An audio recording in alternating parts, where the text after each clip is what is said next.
How plausible is it that we could be living in a simulation similar to the likes of The Matrix? The Matrix was released in 1999 as a staggering film which documents a dystopian future where AI has surpassed the human race and reduced us to mere batteries, powering the ever-expansive world of artificial superintelligence, with all of this being held together by a simulation so convincing that it's completely indistinguishable from the real world and only known as The Matrix. And while watching the film, I couldn't help but think how plausible it could be that we're in fact living in a simulation similar to the likes of The Matrix, and some of the potential clues I've uncovered are simply tantalizing. Now, considering the constant acceleration in technological advancements over the last 60 years, we're actually in fact on a direct course to creating an AI so powerful that it would surpass all human understanding within the next 10 years, and such a system would render the human race completely obsolete, with the AI figuring out a means to every end of human conjecture. With AI likely being what will grant us the ability to create simulations that are seemingly indistinguishable from the world that they're inspired by, and this opens up the possibility that we ourselves could create a fully autonomous sub-reality within a simulation that in theory could create a simulation of its own,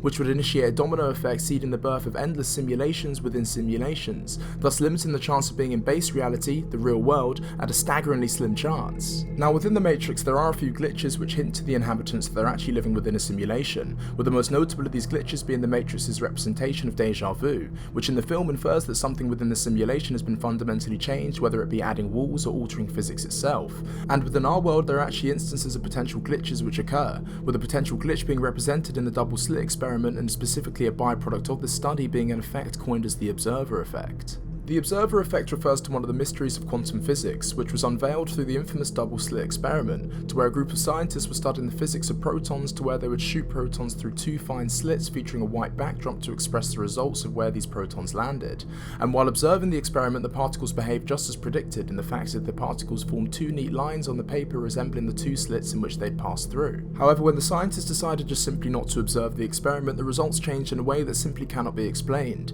with the particles showing no regard for the laws of quantum physics, with the results showing that the protons completely ignored the presence of the solid matter surrounding the two slits, with the protons landing in a completely random pattern, with the experiment proving that the act of simply not observing the particles completely alters their behaviour, with this potentially representing a form of staggered loading which is reminiscent in video games in order to lower the payload it entails on the computer, with this potentially representing the same thing in order to save the computing power of the simulation itself. If we were in one, of course. And that's the scariest thing about simulation theory, is that you're significantly more likely to find yourself within a simulation as opposed to base reality. And I'm not saying that we're in a simulation solely on the basis of the observer effect, but if we were truly in base reality, would the observer effect actually be a thing? Certainly a nerve-wracking thought, isn't it? Well, I hope you guys enjoyed, and I hope you guys have a great rest of your day, evening, whatever, and BanMan out.